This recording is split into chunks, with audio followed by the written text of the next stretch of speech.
Hi everyone, I'm DeWitt, physical therapist here at Sports and Ortho, and I'm here to talk to you guys about ankle sprains.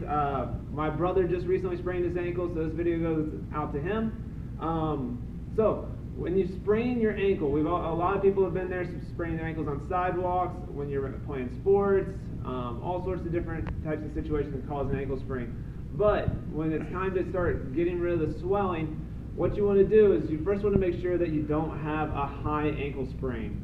And if you know that the swelling is predominantly just located around the outside of the ankle, you know you got a little bit of swelling and pain right there, you probably don't have a high ankle sprain, and then you can go in and start doing this.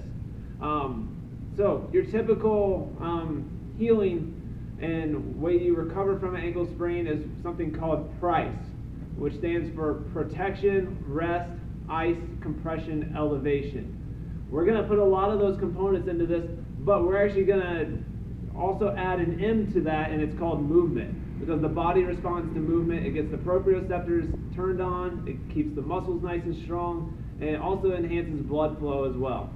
So we like to do protected movement along with the rest, ice, compression, elevation. So what I got here is I got a trash can filled with some ice water, and then I got a wedge here.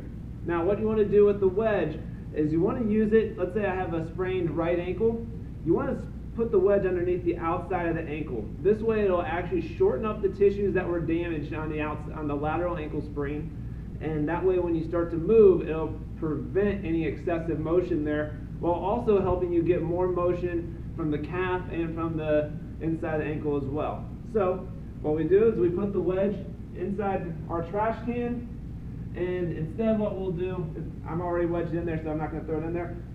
So then what you do is you start getting your foot in the ice bucket. And all we're going to do this for is for about 5 minutes. Hopefully the video won't be that long. But you're going to stand in the ice bucket. You want it up about shin height. You want it to cover up all the swelling. And then for about 5 minutes, you're just going to do little mini squats. Your foot's wedged, so it's not going to have any excessive strain on it. And then these little mini squats in the ice bucket help keep the fresh blood flow coming in. Now the great thing is you also have the ice. The ice is going to help with the pain and the inflammation as well, decreasing both of those. And you also get a little bit of compression because you get the hydrostatic pressure from the water that's in the container also pushing down on the joints and the injured tissue. So what you're going to do is you'll do this for about 5 minutes, and then the great thing is you'll step out of the ice bucket.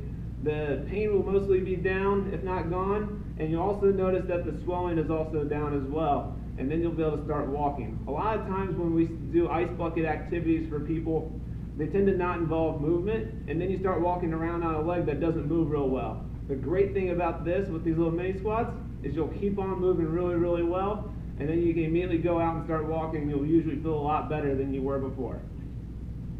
Again, this is for ankle sprains. This can also be done for a few other things as well, especially anything that involves a lot of swelling in the feet, as well as in the ankle and the shin. But if you have a different injury, make sure you ask your doctor or your physical therapist before you change it up for other activities. And I think that's it. Have a great day.